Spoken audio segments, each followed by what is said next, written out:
Good morning. Happy Friday, TJIF. Here we are, finally.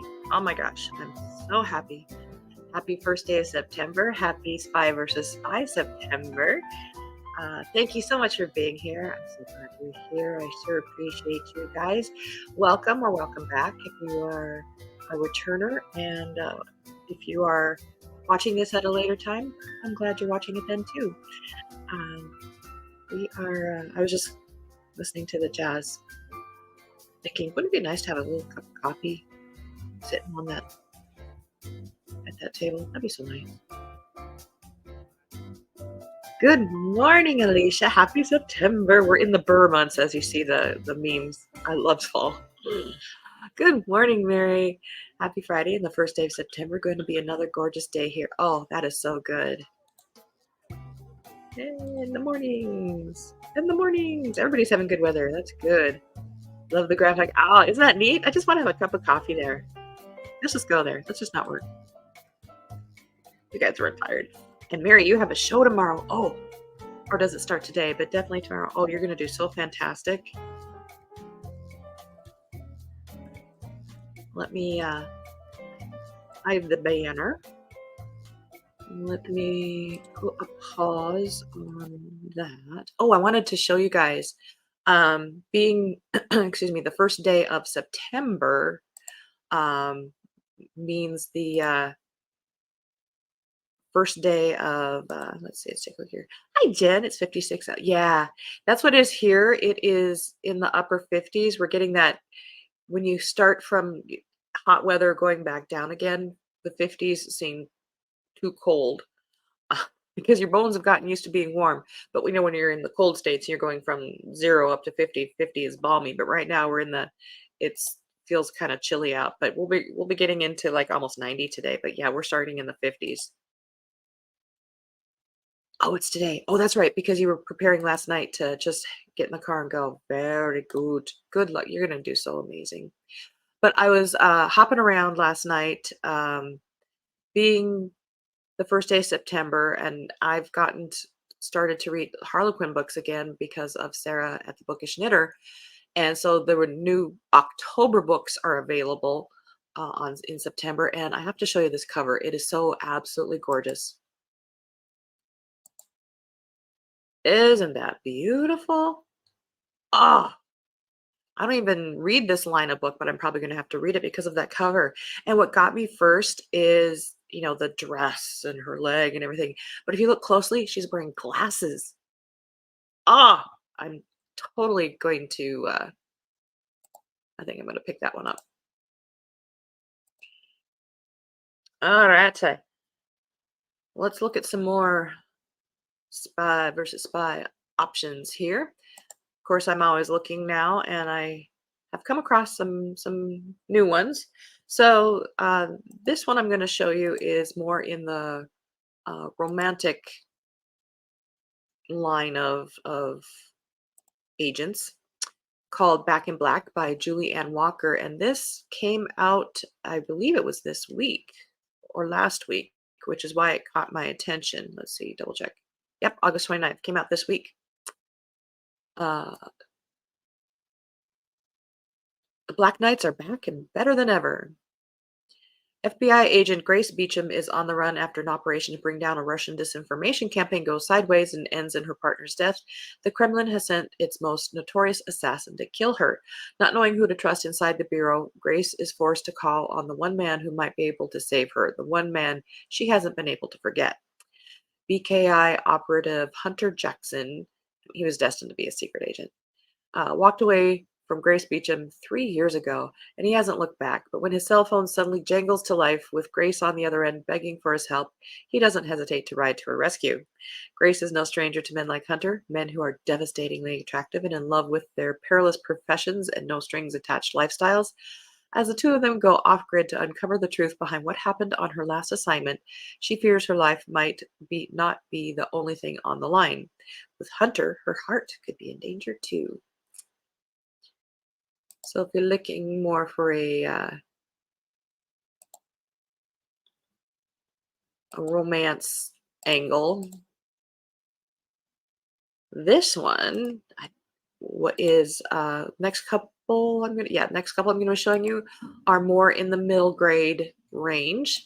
I know we've got in the killer cozies those who prefer like Storm in the middle grade. This is in the Alex Rider series. There's 12 in this series. It's by Anthony Horowitz, who does also write a mystery series or two. This is called Stormbreaker, the first book, and it's now they've made it into a series. Meet the orphan turned super spy who's saving the world one mission at a time. They said his uncle Ian died in a car accident, but Alex Rider knows that's a lie and the bullet holes in the windshield prove it. Yet he never suspected the truth. His uncle was really a spy for Britain's top secret intelligence agency, and now Alex has been recruited to find his uncle's killers. Very cool. And it is a good size, 234 pages. So that sounds like a fun series. And I've got a lot of tabs up, so I'm just going to be closing as I go. This one is also in the younger audience type of from 9 to 11. It's a series, also 10 in it. This one has 10 in it. It's about Alpha Force, and the first book is called Survival. This is by Chris Ryan. Um, and the author himself is an ex-SAS officer. 5 kids, Alex, Lee, Paolo, Hex, and Amber, are marooned on a desert island where they must face the ultimate test, survival. Killer Komodo dragons, sharks, and modern-day pirates are amongst the dangers they face. But can they bond as a team and stay alive? And more of an origin story, like for the first one, but the others in the series are more in the line of, I'd say, like Mission Impossible line of secret agenting. Readers might be familiar with this. You could count this as a spy versus spy, even if you're retired. Killers of a Certain Age by Deanna Raybourn, who writes other great series, including the Veronica Speedwell, which I love. And we get pop-ups. Billy, Mary Alice, Helen, and Natalie have worked for the museum, an elite network of assassins, for 40 years. Now their talents are considered old school, and no one appreciates what they have to offer in an age that relies more on technology than people skills. When the foursome is sent on an all-expenses-paid vacation to mark their retirement, they are targeted by one of their own. Only the board, the top-level members of the museum, can order the termination of field agents, and the women realize they've been marked for death. Now, to get out alive, they have to turn against their own organization, relying on experience in each other to get the job done, knowing that working together is the secret to their survival. They're about to teach the board what it really means to be a woman and a killer of a certain age. I do have this one. I've not read it. My mom read it. It's on my TBR. Maybe this month. Rules of Engagement by Stacey Abrams. I believe this one is more of a standalone, and a couple of these others I'm going to be showing you will be more standalone-ish as well. Love is a game of chance in this romantic suspense, but it can also be counted as a spy versus spy. Dr. Raleigh Foster, an operative for a top secret intelligence organization, there's so many of them, knows that her undercover work has its risks, so she doesn't hesitate when asked to infiltrate Scimitar, the terrorist group that has stolen lethal environmental technology. But when she's assigned a partner, brooding, sexy Adam Grayson, to pose as her lover, Raleigh discovers that the most dangerous risk of all is falling in love. Adam blames himself for the botched mission that got his best friend killed by Scimitar, and he believes that Raleigh may have contributed to the man's death. But the closer he works with his alluring partner, the more his suspicions turn to trust and intense desire. Now, as he and Raleigh untangle a twisted web of secrets and lies, the tension mounts between them until their masquerade as a couple proves too tempting to resist. So another one in the more romantic leaning, if that is something you are in the mood for. Gonna slide up here.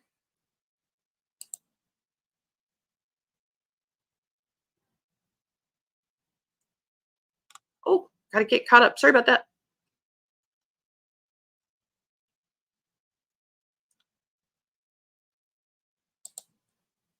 Hi, Hermione. Hello, welcome. Thank you so much for coming in. Yes, isn't that just the greatest cover? I love that. Hi, Regina. Good morning. Happy first day of September. Reading The Vanishing Type by Ellery Adams. Oh, excellent. Alicia watched the Alex Rider series. Oh, good. Good morning, Storm. Hi, just woke, so laying in bed watching. Oh, I wish I could. Oh, just notice you're up to 125. Yes, thank you so much. You guys are just being so awesome. I so appreciate that. Tell everybody. Just tell everybody. Um, time always goes by so fast. We might come back and pick up some, but I wanted to get a little bit more um, different flavored ones today. This is Liar's Candle by August Thomas. I believe this is also a standalone, or it could be more, but it is a debut. Penny Kessler, an intern at the U.S. Embassy in Ankara, Turkey, wakes up in a hospital on the morning of July 5th to find herself at the center of an international crisis. The day before, the embassy was the target of a devastating terrorist attack that killed hundreds of Penny's friends and colleagues. Not only has a photograph of Penny as she emerged from the rubble become the event's defining image, but for reasons she can't understand, her bosses believe she's a crucial witness. Suddenly, everyone is intensely interested in what Penny knows. But what does she know? And whom can she trust? As she struggles to piece together her memories, she discovers that Zach Robson, the young diplomat she'd been falling for all summer, went missing during the attack.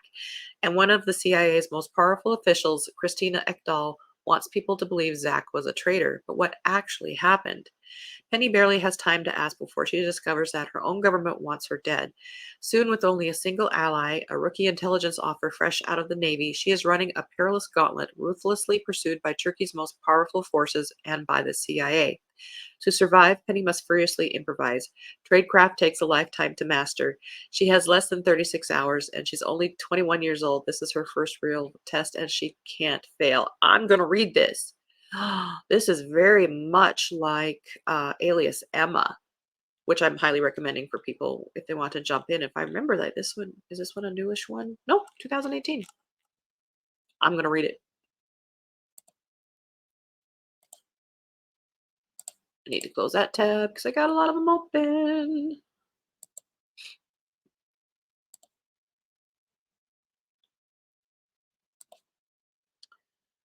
July is a birthday. Oh, very cool. July baby. My brother-in-law is July 4th. I'll figure it out, but we appreciate that. Yeah, that one's on. Okay, so this one, and you can also kind of tell the newer ones because the covers are kind of fancy. But I believe this one is a new one as well. This is The New Neighbor by Karen Cleveland. Came out. Oh, and there's an excerpt. No, last year. My goodness. Sorry about that, but you got dizzy. The New Neighbor. Um, and this one, I think I chose it because it's kind of maybe a smush of the spy thriller and a domestic thriller, which are very popular. Idyllic neighborhood, perfect family, meaningful career. CIA analyst Beth Bradford has it all until she doesn't. Now facing an empty nest and a broken marriage, Beth is moving from the cul-de-sac she long called home, and the CIA is removing her from the case that's long been hers, tracking an elusive Iranian intelligence agent known as the Neighbor. Madeline Sterling moves into Beth's old house. She has what Beth once had: an adoring husband, three beautiful young children, and the close knit group of neighbors on the block. Now she has it all. And Beth, who can't stop watching the woman stepping into her old life, thinks the new neighbor has something else too: ties to Iranian intelligence. Is Beth just jealous, paranoid, or is something more at play? After all, most of the families on the cul-de-sac have some ties to the CIA. They're all keeping secrets, and they all know more about their neighbors than they should. It would be the perfect place to insert a spy, unless one was there all along. Oh, doesn't that sound good? I mean, there's just so many goods. I love it.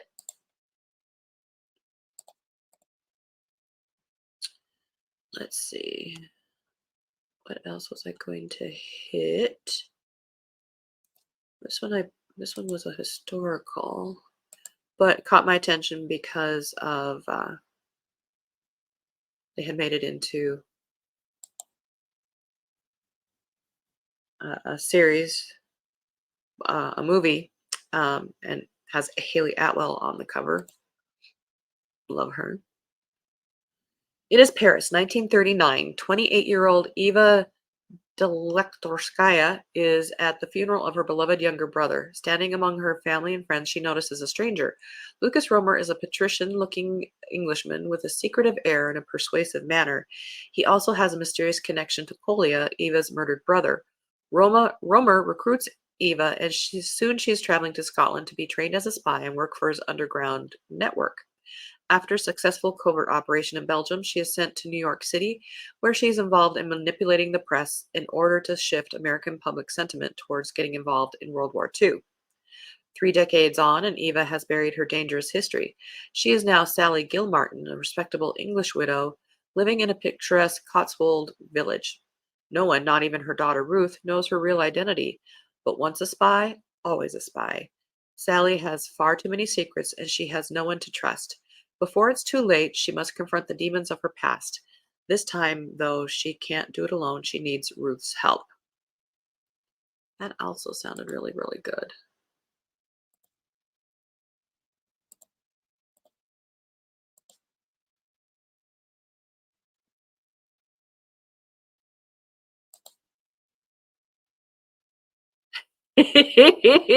How many books have I added to my TBR?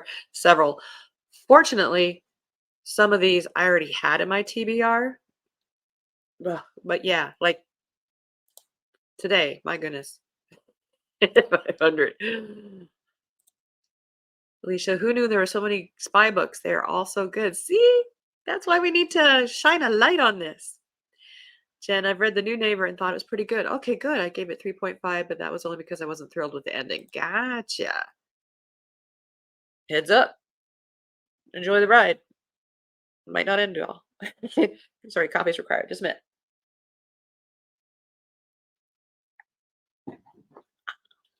All right, we got a few more minutes. This one is on my TBR, and it's a standalone. Charles Cumming since 2019. Charles Cumming is an author who has several books in the spy genre, and he is a good one to check out. But this one is a standalone, and this is probably on my TBR if I can get to it this month. The Moroccan Girl by Charles Cumming. In this gripping contemporary thriller reminiscent of the classic Casablanca, see, they got me right there, a successful spy novelist is drawn into a real-life espionage plot when he's ordered to find a mysterious fugitive on the alluring but deadly streets of Morocco. Renowned author Kit Carradine is approached by an MI6 officer with a seemingly straightforward assignment to track down a mysterious woman hiding somewhere in the exotic, perilous city of Marrakesh. But when Carradine learns the woman is a dangerous fugitive with ties to international terrorism, the glamour of being a spy is soon tainted by fear and betrayal. Lara Bartok is a leading figure in Resurrection, a violent revolutionary movement whose brutal attacks on prominent right-wing public figures have spread hatred and violence across the world. Her disappearance ignites a race between warring intelligence services, desperate to find her at any cost. But as Carradine edges closer to the truth, he finds himself drawn to this brilliant, beautiful, and profoundly complex woman. Caught between increasingly dangerous forces who want Bartok dead, Carradine soon faces an awful choice: to abandon Lara to her fate or to risk everything trying to save her. Woo! Yep, that one's on my TBR.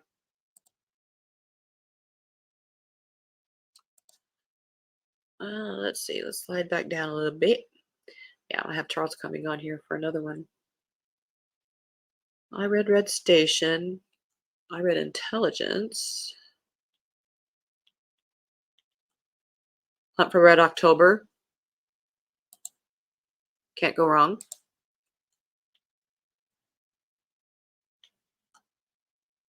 We talked about a lot of these already.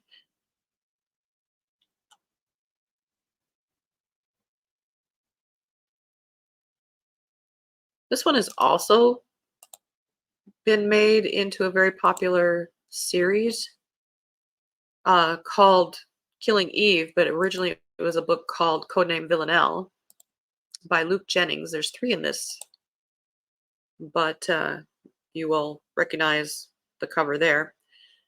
Villanelle, a code name, of course, is one of the world's most skilled assassins, a cat-like psychopath whose love for the creature comforts of her luxurious lifestyle is second only to her love of the game. She specializes in murdering the world's richest and most powerful. But when she murders an Russian politician, she draws a relentless foe to her tail. Eve Polastri, not a codename, is a former MI6 operative hired by the National Security Services for a singular task: to find and capture or kill the assassin responsible and those who have aided her. Eve, whose quiet and otherwise unextraordinary life belies her quick wit and keen intellect, accepts the mission. The ensuing chase will lead them on a trail around the world, intersecting with corrupt governments and powerful criminal organizations, often the same thing, all leading toward a final confrontation from which neither will emerge unscathed. Codename Villanelle is a sleek, fast-paced international thriller from an exciting new voice in fiction. So if you are interested in a tie-in type of read,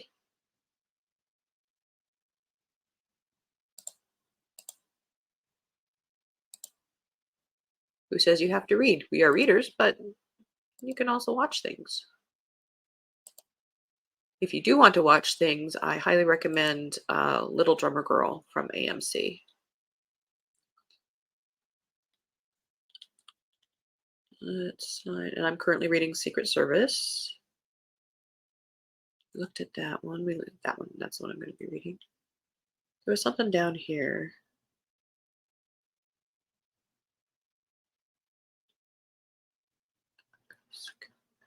Charlie M, I think. I think we talked about The Kill Artist. We talked about those 2. Yep, we hadn't gotten to Charlie M. Charlie Muffin. There's 11 in this series. Oh, we're going to run out of time. A decidedly un-Bond-like British spy outwits the Soviets and his bosses. Charlie Muffin is an anachronism. He came into the intelligence service in the early 1950s, when the government, desperate for foot soldiers in the impending Cold War, dipped into the middle class for the first time.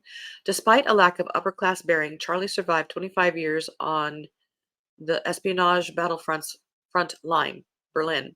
But times have changed. The boys from Oxford and Cambridge are running the shop again, and they want to get rid of the middle-class spy who's a thorn in their side. They have decided that it's time for Charlie to be sacrificed. But Charlie Muffin didn't survive 2 decades in Berlin by being a pushover. He intends to go on protecting the realm and won't let anyone from his own organization get in his way. So if you're kind of looking more for a classic Tinker Tailor Soldier Spy type of story, the John le Carre. So we are out of time.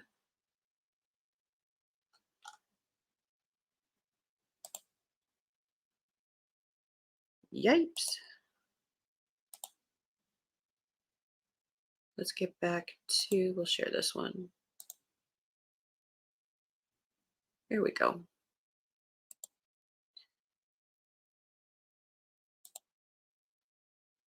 What is my first one for me? Technically, I started with my previous book, Hawk by Ted Bell, and I'm currently reading Secret Service by Kate Henderson. I'm sorry, the Kate Henderson #1 by Tom Bradby. She is at MI6, so I really love that. I'm really liking that. I'm at 73%, I believe, on that one.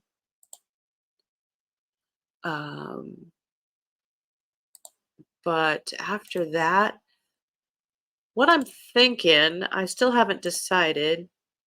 Alicia's Codename. Yes, good stuff. What I'm thinking, so this is the last morning show for this week. Tomorrow we're going to be doing sprints at 1 p.m. my time, 3 p.m. Eastern, and we'll go for 3 or more hours, just kind of depending. Monday is a holiday, and I haven't decided, though I'm mostly leaning towards doing a morning show, but it might be a couple hours later. It might be 8 o'clock my time, 10 o'clock Eastern. We'll have more time because I'm off that day, and we can talk about what we're going to read and go more in depth rather than having just the have to race the clock ourselves here. Um, so I'm kind of tending to think I'll be doing a Monday show, but it wouldn't be at 6, so people can sleep in a little bit. Uh, Alias and Lord and Lady Spy. Oh my goodness, there's such good books out there. I'm so happy. I'm so glad you guys are thinking of jumping in the pool, in the spy pool. So I thank you very much. My bell went. I got to go to work. Um, but I thank you so much for showing up. Please hit the like, subscribe, and notification bell. Tell everybody about this. Come join us. If you can't watch it while we're doing lives, I post it so we can watch it in replay. That's fantastic. Hope to see you on the sprint. And we'll talk about the other sprints on Saturday that will be coming up for next week. I hope you guys have such a great day. Good reading. And remember, don't be a bookworm, be a bookie monster. Nom nom nom nom. God bless.